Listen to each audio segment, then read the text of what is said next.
আজকের জীবনে আমাদের প্রত্যেকেরই কিন্তু একটা বিজি শিডিউল লাইফ আছে, হেকটিকও বলা যেতে পারে।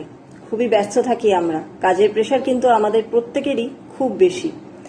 তাই বাইরের জগৎ মানে প্রফেশনাল লাইফকে সামলাতে সামলাতে, সেটা তো আমাদের সামলাতেই হয়, সেটা সামলাতে গিয়ে আমরা অনেক সময় নিজেদের ফ্যামিলিকে টাইম দিতে পারি না।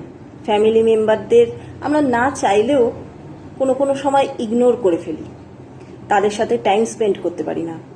এরকম সিচুয়েশনের সম্মুখীন কিন্তু আমরা প্রত্যেকেই কোনো না কোনো সময় হই বা হয়েছি বা হচ্ছি। তাই এরকম সিচুয়েশনের যদি সম্মুখীন হন, তাহলে কিন্তু ফ্যামিলির সাথে বসে, ফ্যামিলির লোকজনদের সাথে বসে কথা বলে সর্ট আউট করুন যে আপনি কি প্রেশারের মধ্যে আছেন। তারাও কিন্তু আপনার জিনিসটা বুঝতে পারবেন যে আপনি প্রেশারের মধ্যে আছেন, তারাও আর মনোক্ষুণ্ণ হবে না, মনে মনে কষ্ট পাবেন না। Think about it and please do this.